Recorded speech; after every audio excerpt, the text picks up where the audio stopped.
बिस्मिल्लाह, अल्हम्दुलिल्लाह वस्सलातु वस्सलाम अला रसूलिल्लाह व अला आलिहि व अस्हाबिहि अजमईन अम्मा बाद। रब्बि इश्रह ली सदरी व यस्सिर ली अमरी वहलुल उक़दतम मिन लिसानी यफ़क़हू क़ौली। अस्सलामु अलैकुम व रहमतुल्लाहि व बरकातुहू। आज के सेशन में हम पढ़ेंगे ऑल अबाउट सूरह अल काफ़िरून। ये वो सूरह है जो हम ज़्यादातर अपनी नमाज़ों में रिसाइट करते हैं, लेकिन इसकी मीनिंग हमें बिल्कुल भी नहीं पता है कि हम एक्चुअली में क्या कहते हैं इस सूरह के थ्रू।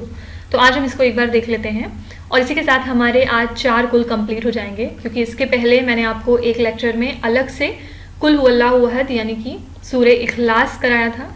और अगर कोई इस वीडियो को डिटेल में देखना चाहता है तो मैं इसके लिंक आपको डिस्क्रिप्शन में प्रोवाइड कर रही हूँ, आप वहाँ से इसको चेकआउट कर सकते हैं। इसमें हमने पढ़ा था कि कुल हुवल्लाहु अहद की क्या फजीलत है और इसका क्या मायने हैं। और दूसरे लेक्चर में हमने पढ़ा था ऑल अबाउट सूरह अल फलक एंड सूरह अल नास, कुल औज़ु बिरब्बिल फलक एंड कुल औज़ु बिरब्बिन नास, कि किस तरह से ये दोनों जो सूरा हैं कि किस तरह से ये दोनों जो सूरा हैं वो आपको हर तरह के शर से महफूज करती हैं और हर तरह के जादू से प्रोटेक्ट करती हैं। ठीक है, तो इसमें हमने कुछ जिन और जिन्नात से रिलेटेड भी बातें करी थी, तो इसकी जो वीडियो है वो भी मैं आपको डिस्क्रिप्शन में दे रही हूँ, आप वहाँ से इसको चेकआउट कर सकते हैं या फिर आप चैनल पे भी जाके इसको सर्च कर सकते हैं। ठीक है, तो इसी के साथ हम आज चौथा कुल पढ़ेंगे जो कि है कुल या अय्युहल काफिरून, और इसी के साथ आज हमारे चारों कुल कंप्लीट हो जाएंगे। ये जो चारों कुल होते हैं ये बहुत पावरफुल होते हैं अगर आप इनको ध्यान से पढ़ेंगे और इनकी मीनिंग को समझ के रिसाइट करेंगे तो। और नबी सल्लल्लाहु अलैहि वसल्लम जो है रात में डेली सोने से पहले अपने हाथों को दुआ की पोजीशन में रखते थे और उसमें फिर सूरह इखलास, सूरह फलक और सूरह नास पढ़ के फूंकते थे और फिर उस हाथ को अपने पूरे जिस्म पे फेर लेते थे जहाँ जहाँ तक उनका हाथ जाता था, और ये प्रोसेस वो 3 बार करते थे। ठीक है, तो कहीं कहीं पे ये लिखा होता है कि नबी सल्लल्लाहु अलैहि वसल्लम सिर्फ सूरह फलक और सूरह नास पढ़ते थे, कहीं कहीं पे लिखा होता है कि सूरह फलक, सूरह नास और सूरह इखलास होता था, और कहीं कहीं पे ये भी हमें मिलता है कि चारों कुल पढ़ के वो फूंकते थे। तो आप इसमें से कोई भी जो भी आपको पसंद हो, एटलीस्ट सूरह फलक और सूरह नास तो ज़रूर पढ़िए, और रात में सोने से पहले आप अपने हाथ पे इसी तरह 3 बार फेर के फिर सोइए, जिससे कि आप हर तरह के शर से हमेशा महफूज रहें। ठीक है, इसकी फजीलत की अगर हम बात करें तो जैसा कि मैंने आपको कुल हुवल्लाहु अहद का बताया था कि उसको पढ़ने का सवाब कितना था, 1/3। मतलब कोई इंसान अगर एक बार पढ़ेगा कुल हुवल्लाहु अहद वाली सूरह तो उसको 1/3 कुरान पढ़ने का पूरा सवाब मिलेगा, पूरा अजर मिलेगा। कोई इंसान अगर 3 बार कुल हुवल्लाहु अहद पढ़ेगा तो उसको टोटल 1 कुरान पढ़ने के बराबर सवाब मिल जाएगा। ठीक है, तो कुल या अय्युहल काफिरून की फजीलत क्या है, इसको पढ़ने वाला इंसान 1/4 कुरान पढ़ता है। मतलब एक बार अगर आपने पूरी सूरह पढ़ी तो आपको इतना सवाब मिलेगा जितना कि 1/4 कुरान पढ़ने के बराबर का सवाब होता है। ठीक है, तो इसी तरह अगर आप दिन भर में 4 बार इसको पढ़ लेते हैं, पूरे टोटल 4 बार, तो फिर आपको 1 कुरान पढ़ने का पूरा अजर मिल जाएगा। तो कोई भी कभी ये ना सोचे कि ये सिर्फ कह रहे हैं 1 कुरान, अल्लाह ताला बेशक देने वाला है, वो दे सकता है। जैसे कि एक बार नबी सल्लल्लाहु अलैहि वसल्लम ने बताया था कि जो भी इंसान फजर की नमाज के बाद बैठा होता है नहीं जा नमाज पे और फिर वो इशराक की भी नमाज पढ़ लेता है तो उसको एक हज करने का सवाब मिलता है। तो सहाबा ने पूछा था कि अगर मैं रोज़ ऐसा करूं तो मुझे क्या रोज़ हज करने का सवाब मिलेगा? तो नबी सल्लल्लाहु अलैहि वसल्लम ने इस मौके पे ये कहा था कि क्या तुम्हारा रब रहमान और रहीम नहीं है? क्या तुम्हें उसकी जो अता करने की पावर है उस पर तुम्हें शक है? तो बेशक वो अता करने वाला है। अगर आप इसको डेली कंसिस्टेंसी से कर सकते हैं तो बेशक रब दे सकता है आपको। तो इस चीज़ का यकीन होना चाहिए दिल में कि अगर मैं इसको 4 बार पढ़ूंगी तो मुझे पूरा 1 कुरान पढ़ने का अजर मिलेगा, और फिर आप इसको पढ़ सकते हैं और अजर कमा सकते हैं। ठीक है, अपने नामाए अमाल को और खूबसूरत बना सकते हैं नेकियों के साथ। तो चलिए शुरू करते हैं। ये जो सूरा है एक्चुअली इसमें पूरे तरीके से रद्द करते हैं हम शिर्क को। तो चलिए इसको शुरू करते हैं। और इस सूरा को जो भी पढ़ता है वो एक तरह से हर तरह के शिर्क का रद्द करता है और वो ऐलान करता है कि मैं किसी की इबादत नहीं करता सिवाय अल्लाह ताला के। ठीक है, इसका जो पस मंज़र है वो मैं आपको थोड़ा सा एक्सप्लेन कर देती हूँ। जब कुफ़ारे मक्का जो हैं वो बहुत नबी सल्लल्लाहु अलैहि वसल्लम को परेशान करने लगते हैं, उनकी जो दावत का काम होता है उसको करने नहीं देते हैं, और वो बहुत ज़्यादा नबी सल्लल्लाहु अलैहि वसल्लम से आजिज़ आ चुके होते हैं कि ये कितना ज़्यादा परेशान कर रहे हैं मोहम्मद सल्लल्लाहु अलैहि वसल्लम, और अब इन्हें रोकने के लिए हमें कुछ ना कुछ ज़रूर करना पड़ेगा। क्योंकि उन्होंने क्या किया होता है, कुफारे मक्का ने काबे के अंदर 360 बुत रखे होते हैं और उसी से उनका बिजनेस चल रहा होता है एक तरह से।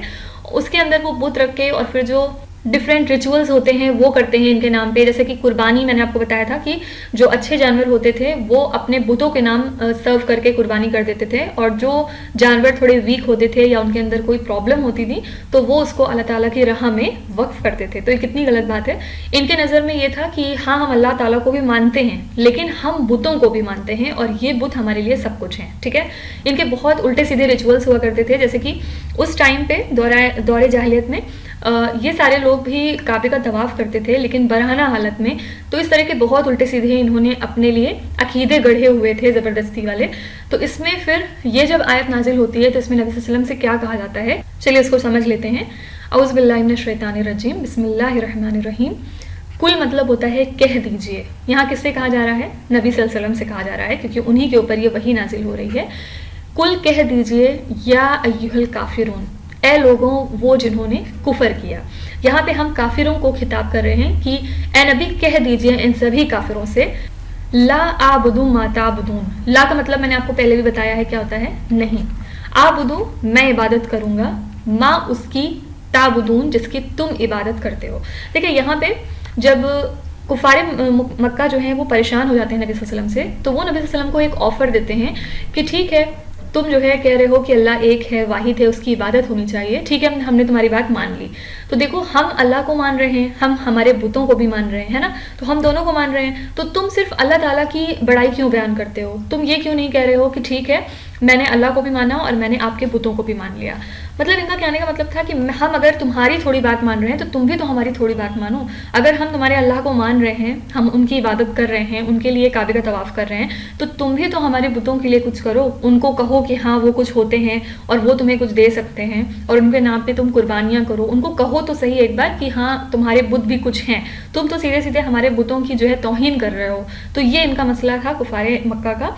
और तभी ये आयत फिर नाजिल होती है जिसमें क्या कहा गया, ए नबी कह दीजिए उन सभी काफिरों से, ला आबुदू मा ताबुदून, मैं उसकी हरगिज़ इबादत नहीं करूंगा जिसकी तुम इबादत करते हो। आई होप कि यहाँ पे आपको पसे मंजर समझ में आया होगा कि किस टाइम पे आयत रिवील हो रही है, जब कुफारे मक्का नबी सल्लल्लाहु अलैहि वसल्लम के पीछे पड़े हुए हैं कि आप जिस तरह हम अल्लाह ताला को मान रहे हैं थोड़ा बहुत, आधा आधा 40% उनको हक दे रहे हैं, तो आप भी तो हमारे बुतों को एटलीस्ट 10% हक दीजिए। एक बार मुझसे कह दीजिए कि हाँ तुम्हारे बुत भी कुछ हैं, अल्लाह ताला के अलावा तुम्हारे बुत भी कुछ दे सकते हैं। तुम तो वाहिद आ गए हो कहने कुल हुवल्लाहु अहद कि अल्लाह एक है और उनके सिवा कोई इबादत के लायक नहीं। तो ये मसला होता है कुफारे मक्का का, ठीक है। फिर आगे आयत में क्या कहा जाता है, वला अंतुम, और नहीं हो तुम, आबिदूना इबादत करने वाले, माँ आबुद जिसकी मैं इबादत कर रहा हूँ। यहाँ पे नबी सल्लल्लाहु अलैहि वसल्लम ये जान चुके होते हैं कि ये अब इबादत नहीं करेंगे अल्लाह ताला की और ये कभी भी मेरी बात नहीं मानेंगे। तो वही वो कहते हैं कि और नहीं हो तुम इबादत करने वाले उसकी जिसकी मैं इबादत करता हूँ, वला अना, और नहीं हूँ मैं, आबिदुन इबादत करने वाला, माँ अबद तुम जिसकी तुम इबादत करते हो। तो यहाँ पे फिर से एक बार ताकीद की गई है, यही वाला जो स्टेटमेंट है वो यहाँ पे फिर से डिफरेंट फॉर्म में आया कि नहीं हूँ मैं इबादत करने वाला उसकी जिसकी तुम करते हो। फिर वला अंतुम आबिदूना, और नहीं हो तुम आबिदूना इबादत करने वाले, माँ आबुद जिसकी मैं इबादत करता हूँ। तो यहाँ पे एक्चुअली आप ऐसे समझ सकते हैं कि ये दोनों स्टेटमेंट के बाद ये दोनों स्टेटमेंट सिमिलर ही है, और यहाँ पे सिर्फ और सिर्फ रीज़न क्या है, ताकीद, कि मतलब इसमें बहुत ज़्यादा जोर दिया जा रहा है कि मैं उसकी इबादत नहीं करूँगा जिसकी तुम करते हो और तुम उसकी इबादत नहीं करोगे जिसकी मैं करता हूँ, ठीक है। तो लकुम दीनुकुम वलिय दीन, तो तुम्हारे लिए तुम्हारा दीन मुबारक, वलिय दीन और मेरे लिए मेरा दीन, ठीक है। तो ये जो सूरा है आई होप कि आपको समझ में आई होगी कि इसमें पूरे तरीके से हर शिर्क की नफ़ी की जाती है। फिर से मैं आपको समरी में एक बार बता रही हूँ, कुल कह दीजिए ए नबी, या अय्युहल काफिरून, ए सारे काफिरों, ला आबुदु मा ताबुदून, नहीं हूँ मैं इबादत करने वाला उसकी जिसकी तुम इबादत करते हो, वला अंतुम, और नहीं हो तुम आबिदून इबादत करने वाले, मा आबुद जिसकी मैं इबादत करता हूँ, वला अना आबिदुम मा अबदतुम, और नहीं हूँ मैं इबादत करने वाला उसकी जिसकी तुम इबादत करते हो, हरगिज़ हरगिज़ हरगिज़ नहीं इबादत करूँगा मैं उसकी, वला अंतुम आबिदून मा आबुद, और ना तुम इबादत करोगे उसकी जिसकी मैं करता हूँ। तो लकुम दीनुकुम वलिय दीन, तो तुम्हारे लिए तुम्हारा दिन मुबारक, वलिय दीन और मेरे लिए मेरा दिन मुबारक। तो ये पूरा इस सूरे का क्रक्स है। इससे हमारे लिए क्या लेसन है कि आप किसी को भी दीन की तबलीग करते हैं, जैसे कि आप किसी को भी कोई अच्छी बात बताते हैं, दीन की दो बातें बताते हैं, اگر وہ اس کو فالو کرتا ہے تو اللہ تعالیٰ اس کو ہدایت دے رہے ہیں اس کی مرضی، اور اگر وہ فالو نہیں کرتا ہے تو پھر آپ اپنا دین لے کے سائڈ ہو جائیے، اس کا معاملہ پھر اوپر والے کے ساتھ ہے، ٹھیک ہے؟ جیسا کہ قرآن شریف میں بھی نبی صلی اللہ علیہ وسلم سے کہا گیا ہے، اللہ تعالیٰ نے کہا ان سے کہ آپ ان سبھی لوگوں کو ہدایت نہیں دے سکتے جن سے آپ محبت کرتے ہیں یا جن کو آپ چاہتے ہیں ہدایت دینا، آپ کا کام ہے صرف اس میسج کو ان تک پہنچانا، باقی اگر وہ فالو کرتے ہیں تو اچھی بات ہے، ان کا معاملہ میرے ساتھ ہے، اور اگر وہ فالو نہیں کرتے تو آپ ان کے اوپر نگہبان نہیں بنائے جائیں گے، آپ ان کے اوپر بالکل بھی نگہبان نہیں ہیں، ٹھیک ہے؟ تو اسی طرح سے ہمارے لیے بھی کیا حکم ہے کہ آپ کو کچھ بھی پتا ہے دین کے بارے میں، کوئی ایک آیت پتا ہے، کوئی ایک بات پتا ہے، تو آپ اس کو آگے فارورڈ کریے، آگے والا انسان اگر سنتا ہے، وہ اس کو امپلیمنٹ کرتا ہے تو اچھی بات ہے، ویل اینڈ گڈ، نہیں امپلیمنٹ کرتا ہے تو آپ نے اپنی ذمہ داری یہاں پہ پوری کر دی ہے، باقی وہ اور اس کا اللہ جانے، ٹھیک ہے؟ تو آئی ہوپ کہ یہ سورہ آپ کو سمجھ میں آئی ہوگی، اور اب جب بھی کبھی آپ اس کو نماز میں ریسائٹ کریں گے تو اس کی میننگ کو یاد رکھتے ہوئے پڑھیے گا، جس سے کہ آپ کو سمجھ میں آئے کہ آپ کیا چیزیں کہہ رہے ہیں، ٹھیک ہے؟ اس میں آپ ہر طریقے کی نفی کر رہے ہیں شرک کی، اور ساتھ ہی آپ یہ کہہ رہے ہیں کہ میں صرف اور صرف اس کی عبادت کروں گا جس کا حق ہے، اور میں اس کی عبادت ہرگز نہیں کروں گا جس کی تم لوگ عبادت کرتے ہو، وہ کوئی پیڑ ہو، سورج ہو، پتی ہو، پتھر ہو، کچھ بھی ہو، ٹھیک ہے؟ ہم صرف اور صرف اللہ کی عبادت کرتے ہیں۔ دیکھیے یہ جو چینل میں نے کریٹ کیا ہے اس کا پرپز صرف اتنا سا ہے کہ عربک ہماری فرسٹ لینگویج نہیں ہے، اور اس لیے ہم جو ہے اس کو سمجھ نہیں پاتے کہ ہم نماز میں کیا پڑھتے ہیں یا ہم قرآن میں کیا پڑھتے ہیں، یا قرآن میں میرے رب نے ہم سے کیا کہا ہے، کیا احکام دیے ہیں ہمیں سمجھنے کے لیے۔ تو میں بس کوشش کرتی ہوں کہ جو عربک لینگویج ہے اس کو میں آپ کے لیے سمپلیفائی کر سکوں، اور ٹرسٹ میں یہ بہت ایزی لینگویج ہے، ظاہر سی بات ہے بولنے کے لیول پہ ہر کوئی نہیں پہنچ سکتا، لیکن ایٹ لیسٹ قرآن میں جتنی عربک ہے آپ اتنا ڈیفینیٹلی سیکھ سکتے ہیں، بہت ہی آسان لینگویج ہے یہ۔ اور اس کے پہلے میں نے آپ کو ایک نماز والا ویڈیو بھی دیا تھا جس میں ہم نے یہ سمجھا تھا کہ نماز میں جو بھی چیزیں ہم عربک میں پڑھتے ہیں اس کی اصل میننگ کیا ہے، تو اگر وہ جو لیکچر ہے وہ کوئی دیکھنا چاہتا ہے تو اس کی لنک بھی میں آپ کو ڈسکرپشن میں دے رہی ہوں، آپ وہاں سے اس کو چیک آؤٹ کر سکتے ہیں۔ تو اللہ تعالیٰ ہم سب کو دین پہ قائم رہنے کی توفیق عطا فرمائے، اور اس راستے پہ آگے سے آگے بڑھنے کی ہدایت دے، اور اللہ تعالیٰ ہم سب کو کہنے سننے سے زیادہ عمل کرنے کی توفیق عطا فرمائے۔ جزاک اللہ خیر، آپ کا ٹائم جو آپ نے یہاں پہ اسپینڈ کیا اس کے بدلے اللہ تعالیٰ آپ کو ڈھیر ساری جزا دے۔ السلام علیکم ورحمۃ اللہ وبرکاتہ۔